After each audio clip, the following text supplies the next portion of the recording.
All right, so back in 1993, the first card game, the collectible card game ever, was created in Magic the Gathering, right? Believe it or not, there's a bit of a contest. It's not one I'll support or put any, I won't die in any hill for it, so to speak. But back in 1993, Merlin Productions from England made a game. And the funny thing is, it was made in cooperation with Steve Jackson, the co-designer of Games Workshop, not Steve Jackson, the American game designer, which I prefer, but you didn't hear me say that. But they made a game which was also a trading card game, but it was a little bit different. Their game was BattleCards, which, let me tell you, if you want to make a failure of an idea of how to make a collectible card game, do it like this. Because Magic the Gathering scored, whereas BattleCards is now literally flea market history. So same year, 1993, they both debuted at GenCon too, so same exact actual debut time, even if there's seconds or days or if the public release schedule is different. GenCon 93, same kind of time. You know, I'm gonna say they're on the same table, but Magic the Gathering definitely won.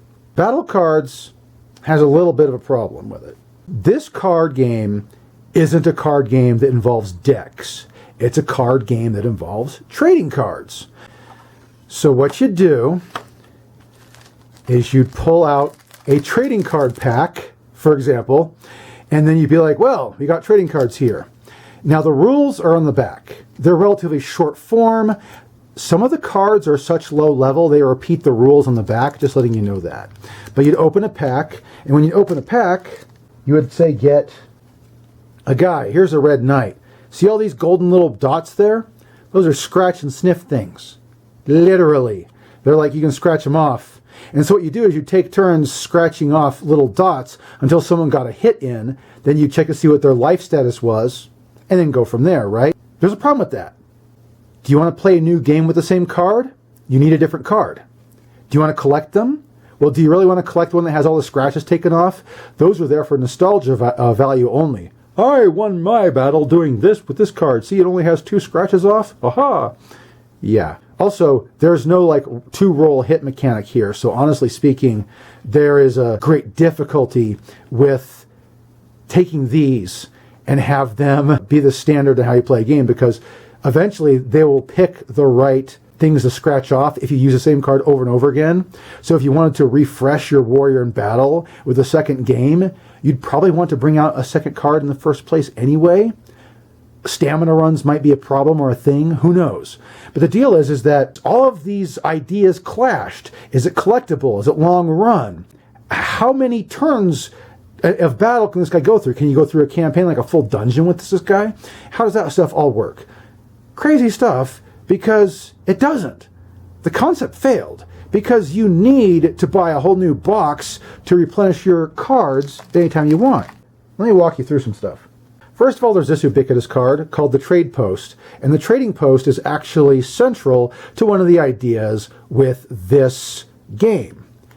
You would scratch off some of these things in the Trade Post. That's why there's multiples of them. I opened 4 packs already, and so I have 4 Trade Posts here. And once you did that, you could then take the Trading Post card that you scratched off the specific numbers for and whatever else you needed to require and send it into this address and get your prize reclaimed. Yes, you heard me correctly. Funniest thing about this game is it relied extremely heavily upon the redemption feature where you do a mail-in offer for new cards or special things. There's supposed to be more cards in the set, but it's something like most of them are just in the hands of Merlin Productions, and so you have to mail in trading posts to get those in the first place. They're not available any other way. They did have treasure cards advertised. Get it advertised here. 1 to 12 chance per pack of pulling a treasure card. There's less rare treasure cards in here. I don't know if those treasure cards though are part of the 140. This game has multiple different levels of survivability taken out of it. You have to scratch them to use them. Is the company still redeeming the mail-in offers? No, that ended in 1994. 1994. This game didn't even last a year. So, I got news for you. These cards, relatively useless. So we have, let me just show you something. So we open a pack here. The rules are still there. Rules of rarity and the address you can send stuff through is there. But you open this up. Oh, I'm so convenient right here. Vangoria. This is the setting of the game. So it's got all the different names here, and it's got a map, and it's got card number 1. So yay, card number 1. So Vangoria is the map of the setting. And so they actually put a lot of lore and effort to it. Look at the quality of this art. This is not shitty art. This is good art. In fact, if you look at it, oh, the cards kind of stick together because age plus the golden little adhesives don't work well together. So I have an advanced combat here and a mutiny spell. So what? That aside, those are two different things I'll talk about them later. Crud and gore. Goblins. That is what your typical monster card looks like. They've got the different body location down there. And at the top you have a person in the corner so you can loot the body and get the amount of gold they have on them. And they have their life tokens here. I think the weak ones have, every last one of these is a death result, with most of these being so. By the way, there is a lot of lore printed on the back of most of these cards. The basic stuff, I pulled a secret, yeah. Secrets card exists, but let me tell you about these sequences. Clue, the Princess's Suitor quest. The Princess's Suitor could be said to hear only half of what he is told. Hilarious. Special creatures. A number of fighter cards have their own special combat rules. It is not up to your opponent to tell you these before the battle starts. If you didn't know, then this merely represents your inexperience as a Vangorian hero. Watch out for these cards. Do. The Curse Witch's quest. Once you have found one or two of the herbs, you may notice a pattern emerging. So they have all kinds of like hidden little stuff where as long as you collect cards, you can actually dig through the lore of this game and learn more about it. It's actually pretty cool, if you ask me, that they put this much work into it. But the concept they're working with is a bad concept. Scratch cards? Collectible scratch cards? Are you kidding me? Yeah, this is and also it's not uncommon to find whole sets of this. There are people out there who went and, during the time period they collected these cards. As a result, they got tons and tons of these cards. What else we have here? Fire breather. I think this is a dragon type, right? Yeah, fire breathing dragon. This art is actually pretty dang good. Ice dragon. Once again, a dragon. Bone scratcher. There's also a decayer. There's multiple different undead zombies with this exact same art. Oh, look, a trading post, because you get one all the time. Some of the cards are flipped upside down, by the way. The Inquisitor. Dude, heck yeah, I like Inquisitors. Let's go hunt some monsters with that.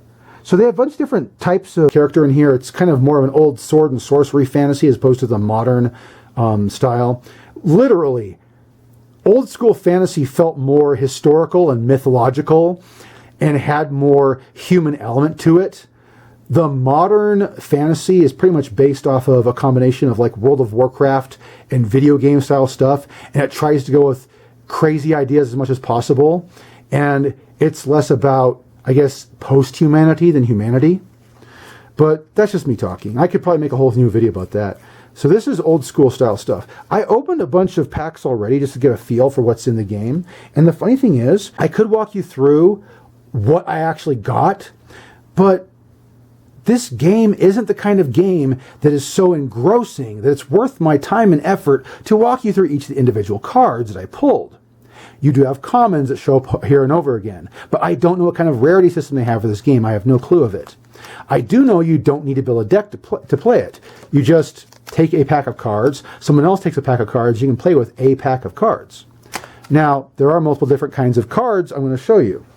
Let me go over here. There are secrets cards which give you just pretty much clues. For some reason, they still have arms and legs and whatnot marked on the outside. I don't think these secrets work the same way that monsters do. It doesn't tell me how to scratch these things.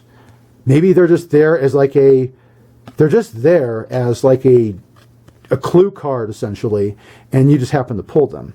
There's multiple different ones. I pulled Secrets 2 earlier. Spell cards work as follows. They have all these quasi-pentagrams all over them. To use them, you have to scratch one of these. If you don't get an X, the spell is cast successfully. Its rules are listed on the opposite side. The rules can be all over the place. One of them's a trivia thing. One of them is a guess what's in my pockets kind of thing. There's all kinds of dumb little sub-games that don't follow what we think of as standard rule sets for how you play with magic in a game in this card game. The spell cards are kind of like side games, you might say, but they take immediate effect. Advanced combat is actually my favorite part of what I've seen so far. What you do is you buy enough of the cards and collect enough of the cards that everybody has enough for 2 decks worth of advanced combat. There's only 8 apiece, so it's a collection of 8 cards, not too hard to pull off, right? What you do is when you're attacking or defending, you pick a card, and then you drop it in your attack or defense. And the other guy is like, aha! And if it matches the defense versus what he's attacking, it deflects it. If there is no match, it goes through, and then you can scratch. That allows for a lot more, what could I say, longevity. It's more longevity of using these cards because it's not guaranteed that you're going to scratch yourself all the time. Advanced combat is actually, if you ask me, a necessary part of this game, but guess what? You have to open a bunch of cards first, pull all these, and then play. So it's more likely that instead of opening a pack, what you could do, because there are levels on the back of the cards as well, you could open a box worth, make sure everybody has 2 decks worth of advanced combat, and then you pick your cards out of the group and play with those. Even you want to like customize a force, maybe say, hey, you get 10 cards and I get 10 cards. Sure, let's go for it. Well, guess what? That's more doable than you think. These guys are rated. You have common guys like this man-at-arms. Their level rating is warrior. They're the weakest guys in the game, and there's quite a few different types. They often just have the rules explained on the back instead of any further lore because they're that common. Man-of-Arms is one of those guys. Then you've got guys like this guy who are rated as strong. I don't know how they statistically handle it, but strong guys are your next level up. They're not just a warrior, they're also strong. Then you've got characters that are rated as powerful. They're not just strong, they're actually quite powerful. And so I have this dragon here called Iron Scale. He is rated as awesome.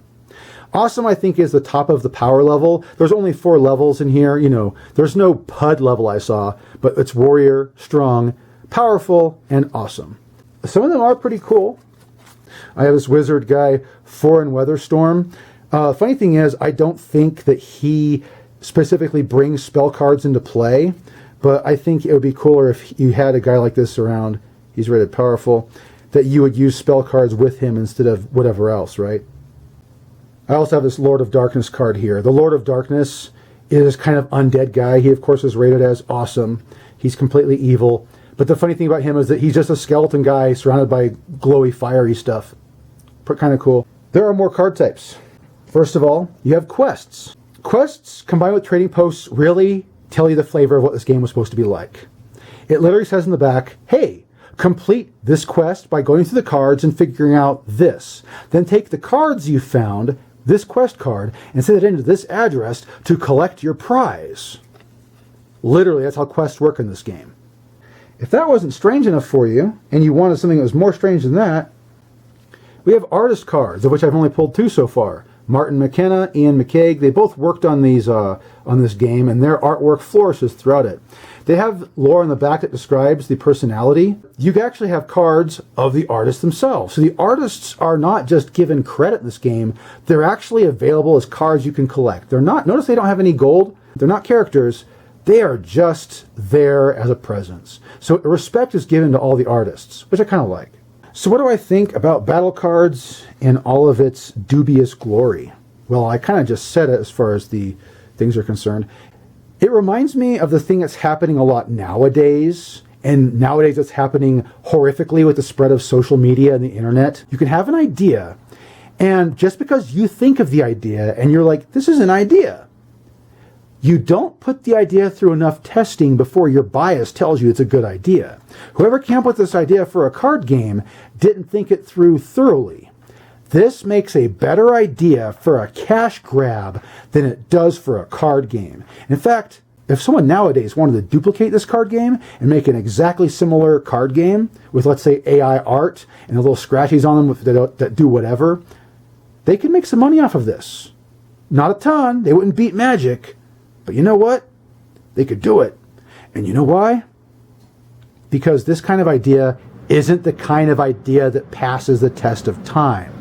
It just allows people to send redemption stuff towards you so you can fulfill their prizes, and in return they're buying shit tons of your product. That's exactly how this game was staged out.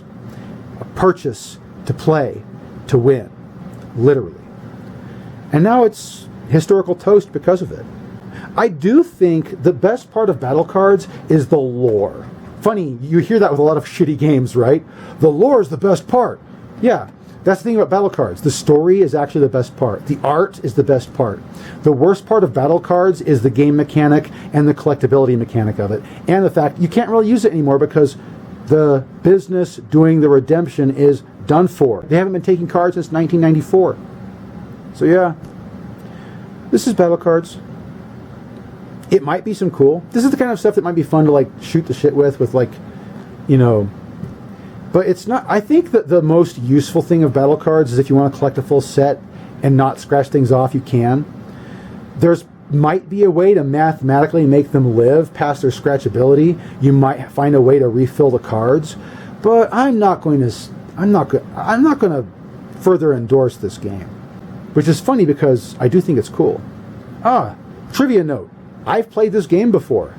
It wasn't when BattleCards came out. Back in like 1996, this kid I knew found a place that actually sold BattleCards in like a collector card store, and he bought a few packs, and so we played BattleCards for an evening.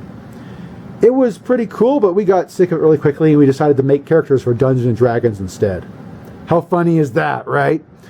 So yeah, this has been my video on BattleCards. If you want to go buy it, you can. The prices go up and down. I've seen them really cheap. Right now, the prices for these are kind of stuck at like $25 per box. But yeah, thanks for watching my video, and may the dice always roll in your favor.